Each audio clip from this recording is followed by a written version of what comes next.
आज हम आपको अम्ब्रेला फ्रॉक की कटिंग बताने जा रहे हैं, जिसमें ऊपर चोली और नीचे से आपकी अम्ब्रेला कटिंग की फ्रॉक रहेगी।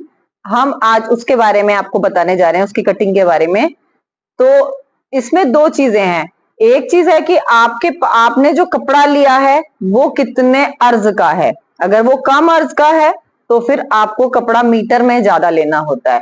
अगर आपका 36 इंच का 44 इंच का अर्ज है तो आपको करीबन 4 साढ़े चार मीटर से कम का कपड़ा नहीं लेना होता।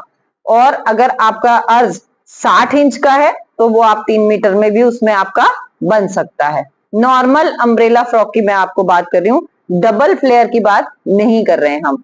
तो अगर आपका कम अर्ज का कपड़ा है तो आपको 4.5-5 मीटर के करीब लेना है, और अगर आपके पास ज्यादा अर्ज का कपड़ा है तो आप 3-3.5 में उसमें आपका अच्छा बन जाएगा। तो मेरे पास 60 इंच पने का, मेरा पना इसका 60 इंच है और मेरे पास ये 3 मीटर कपड़ा है। तो इसमें मैं आपको अम्ब्रेला कट की कटिंग बताने जा रही हूं। इसमें दो तरीके हैं कटिंग करने। एक तरीका है कि हम पहले ही इसमें से बाजू और चोली निकाल लेते हैं। तो हम पहले ही इसमें से पहले ही बाजू और चोली निकाल सकते हैं।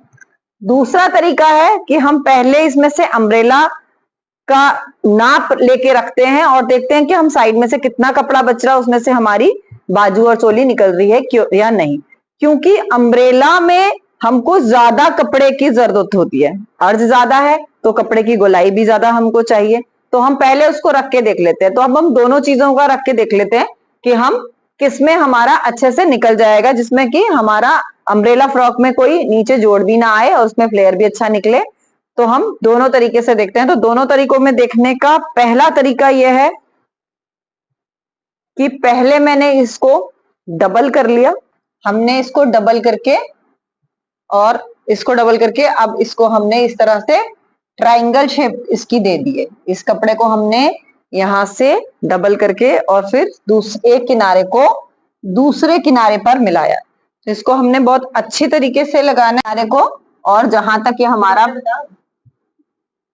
ये हमने एक किनारे को दूसरे किनारे तक मिलाया जहां तक हमारा बिल्कुल सही आ रहा है। और इसके नीचे हमने देख लिया, ये आप हाथ लगा के देख सकते हो कि हमारा कपड़ा बराबर है, क्योंकि आपको यहीं से पता चल जाएगा कि आपका कपड़ा नीचे से कम ज्यादा तो नहीं है। अब आपने इस तरीके से अपना पूरा कपड़ा बिछा के रख लिया। अब मुझे इसमें ये देखना है कि मेरा फ्लेयर और अपर पार्ट और बाजू तीनों चीजें इसमें निकलेंगी या नहीं निकलेंगी। तो मैं इसको कैसे चेक करूंगी? पहले मैं यहां से फ्लेयर चेक करूंगी कि मेरे फ्रॉक का जो फ्लेयर है वो पूरा आ रहा है या नहीं आ रहा। तो फ्लेयर को मैं कैसे चेक करूंगी? मैंने पहले चेक करना है यहां से जितनी भी मेरी कमर है। देखिए मेरा कपड़ा यहीं तक है, इसके बाद मेरे पास कपड़ा ये ऊंचा नीचा है, तो आपने भी ये देख लेना है। तो मेरी जो कमर है वो 9 इंच है, तो मैंने यहाँ 9 इंच पे निशान लगा लिया। और अब इसके बाद मैं ये देखूंगी कि यहां से मेरी लेंथ कहां तक आ रही है। तो मैं लेंथ कहां से नापूंगी? जहां पे मेरा सीधा वाला हिस्सा है। मेरा अपर पार्ट 15 इंच है, तो मैंने इस अपनी लेंथ में से 15 इंच माइनस किया और 1 इंच प्लस किया।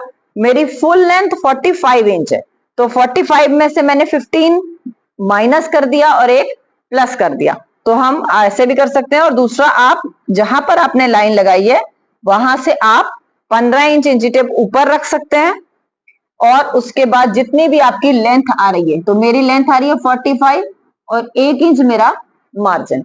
तो यानी कि मेरे पास अगर मैं गोलाई लूंगी तो फिर मेरे पास ये क्लॉथ बचेगा। तो अब इस क्लॉथ में से मैं बहुत आराम से अपर पार्ट और बाजू निकाल लूंगी। ये मैंने देख लिया, क्योंकि ये मेरा सीधा वाला कपड़ा है। मैं इसको इस तरीके से फोल्ड करके रखूंगी तो यहां से 15 इंच लेंथ अच्छे से निकल जाएगी, और उसके बाद स्लीव्स भी मेरी आराम से निकल जाएंगी। तो इस तरीके से आपको फोल्ड करके कपड़े को देखना होगा। और एक तरीका जो हम आपको बता चुके हैं कि पहले ही हम अपर पार्ट और बाजू निकाल लेंगे कपड़े में से। जैसे हमने कोई भी कपड़ा लिया और उसमें से पहले हमने फोल्ड करके, जैसे हम नॉर्मल कमीज में से का निशान लगाते हैं, तीरा, शोल्डर, आर्मोल, सब कुछ वो हम पहले ही कपड़े में से निकाल लेंगे। अगर आपके पास कम अर्ज का कपड़ा है तो आप पहले ही उसको निकाल लोगे, बाजू निकाल लोगे, फिर जो आपका बचा हुआ कपड़ा होगा उसमें से आप फ्लेयर निकाल लोगे। लेकिन अगर आपके पास ज्यादा अर्ज का कपड़ा है तो आप पहले फ्लेयर निकालोगे, क्योंकि अगर हमने पहले बाजू और कमीज निकाल ली, सॉरी बाजू, पहले हमने बाजू और अपर पार्ट निकाल लिया तो वो फिर फ्लेयर में कपड़ा हमारा कम पड़ जाता है और उसमें जोड़ आता है। तो अब हमारा इसमें जोड़ नहीं आएगा। तो मुझे क्या करना है, मैंने 9 इंच आपको बताया था, तो मेरा यहाँ पर कपड़ा नहीं है, मेरी कमर है 9 इंच, तो मैंने हाफ इंच एक्स्ट्रा लिया। अब यहां पर मैं करीबन 1.25 इंच ऊपर आ गई और मैंने इसकी गोलाई कर दी। क्योंकि ये और भी है तो ऑटोमेटिकली ही यहां से कपड़ा बच जाएगा, इसलिए मैंने इसके लिए मार्जिन का कोई कपड़ा नहीं रखा है। अब अगर आप इसी नोक पे काट देते हैं तो ये ऐसे वी शेप में कटिंग हो जाएगी आपकी, और मैंने इसको इस तरह से गोलाई दी है। ये मेरा कमर वाला हिस्सा हो गया। अब यहां से मैंने 15 इंच माइनस कर दिया जो मेरे अपर पार्ट का है, तो माइनस करने के बाद मेरा आया 45 यहां और 1 इंच मेरा प्लस यहां। तो अब मेरा ये फुल ये आ गया। अब मुझे जो इसकी गोलाई करनी है उसके लिए मुझे क्या करना है, उसके लिए मैंने इंची टेप इस कॉर्नर पे रखना है। मैं यहां नहीं रखूंगी क्योंकि यहां पर मेरा कपड़ा पूरा नहीं है। मैंने इंची टेप यहाँ इस कॉर्नर पे रखना है और यहां से मुझे अपनी फुल लेंथ नाप लेनी है। तो मेरी फुल लेंथ आ रही है 46, ठीक है, तो 46 ही मेरा आ रहा है। अब मुझे इंची टेप को यहीं रखे रखना है संभाल के, इसको मैंने यहां से नहीं हिलाना है और आपने 46 पर निशान लगाते जाना। अगर आप अकेले कटिंग कर रहे हैं तो आप इसको यहां से स्टेपल भी कर सकते हैं, नहीं तो आप इसको ऑल पिन या फिर क्या नाम है आपकी बॉब पिन वगैरह से भी आप इसको यहाँ पर रोक सकते हैं ताकि आपका ये यहीं पर अटैच रहे। सेफ्टी पिन भी आप लगा सकते हैं जिससे कि आपका ये यहीं रहेगा और सिर्फ नीचे वाला पोर्शन आपको घुमाना होगा। तो आपने इस तरीके से 46 पे निशान लगाते चले जाना है, इस तरीके से। तो ये आपका इस तरीके से हमेशा आपने निशान लगाना है, नीचे के फ्लेयर का और ऊपर के कमर वाले पार्ट का। तो आपका कभी भी अम्ब्रेला ऊंचा नीचा नहीं होगा, इक्वल फ्लेयर आएगा और बहुत अच्छी फिनिशिंग उसकी आएगी। तो मुझे लगता है कि मैंने ये बहुत अच्छे से समझा दिया है। अब मैं आपको इसकी कटिंग करके बता,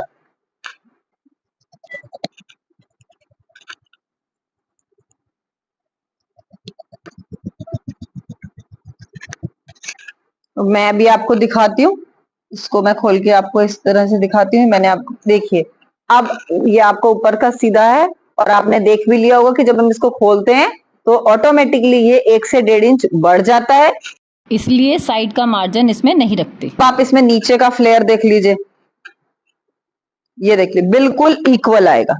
आप जब यहाँ से इस तरह से फिट करेंगे तो ये नीचे बिल्कुल आपका फ्लेयर एकदम इक्वल आएगा, इसमें कोई ऊंचा नीचा ये नहीं होगा। तो ये तो आपका हो गया लोअर पार्ट अम्ब्रेला कटिंग, जो मैं आपको बताना चाह रही थी ये वही है। और अब आपको मैं इसका अपर पार्ट और स्लीव्स भी बता देती हूँ। तो अब आप देखिए, मैं इसमें से बहुत आसानी से मेरा अपर पार्ट भी निकल आया, जिसमें कि उसकी लेंथ 15 इंच थी और नॉर्मल वैसे ही निशान आपको लगाना है जैसे हम अपनी कुर्ती पे, प्लेन कुर्ती पर लगाते हैं। तो उसमें हम हिप का निशान लगाते हैं, इसमें हमने सिर्फ कमर तक का निशान लगाना है जैसे हम नॉर्मल निशान लगाते हैं। हमने तीरे का निशान लगाया, आर्मोल का लगाया, चेस्ट का लगाया, कमर का लगाया, और जिस तरीके से हम मार्जिन लेते हैं वैसे ही हमने मार्जिन लिया। ये हमारा अपर पार्ट हो गया और ये हमारी स्लीव्स हो गई। और जितनी भी हमें लेंथ चाहिए थी, हमारी फुल लेंथ थी स्लीव्स की, वो भी बहुत आसानी से निकल गई और ये हमारा एक्स्ट्रा कपड़ा साइड में से निकल गया। तो अब हमारी तीनों पार्ट इसमें बहुत आसानी से निकल गए। तो आपको मैंने बताया था कि मेरा 3 मीटर कपड़ा था और इसका अर्ज कितना था, 60 इंच का था। इसका पना जो है, जो हम पने की बात कहते हैं, 60 इंच का था और इसका ये मीटर में 3 मीटर का था। तो आपने देखा कि फुल लेंथ थी, 45 इंच लेंथ थी, ड्रेस भी हैवी थी, तो उस हिसाब से हमारा इसमें सारा बहुत आसानी से निकल गया। तो आपको कपड़े का भी देखना पड़ेगा कि आपके पास कपड़ा कितने अर्ज का है या आपको कपड़ा कितने अर्ज का लेना है, उस हिसाब से आपका ये बहुत इजीली निकल जाएगा। अगर आपने डबल फ्लेयर का बनाना है तो उसके लिए कपड़े की ज्यादा जरूरत है, ज्यादा कपड़ा हमको उसमें चाहिए। डबल हमारा 60 इंच पन्ने का कपड़ा चलता है, लेकिन फिर अगर मुझे डबल पन्ने का बनाना होगा, डबल फ्लेयर का बनाना होगा, तो मुझे फिर यही कपड़ा 6 मीटर चाहिए। तो इसमें डबल फ्लेयर बनेगा, यानी कि जो मेरा अभी सिंगल फ्लेयर निकला है वो मेरा सिर्फ फ्रंट का होगा। ऐसे ही एक जो हमारा बैक का निकलेगा उसकी कटिंग दूसरी तरीके से होती है। अगर आप चाहते हैं कि मैं आपको उसकी कटिंग भी बताऊं तो आप प्लीज कमेंट सेक्शन में हमें कमेंट करें, तो हम आपको उसकी कटिंग भी बताएंगे। तो आज मैंने आपको अम्ब्रेला फ्रॉक की फुल कटिंग बता दी है, तो मुझे नहीं लगता इसके अंदर कोई डाउट अब रहा होगा। अगर कोई आपका डाउट है तो आप कमेंट कर सकते हैं, मैं आपको उसमें जरूर जवाब दूंगी। और हमारे चैनल को ज्यादा से ज्यादा शेयर कीजिए, सब्सक्राइब कीजिए, लाइक कीजिए। खुश रहिए, मुस्कुराते रहिए। Tata bye bye.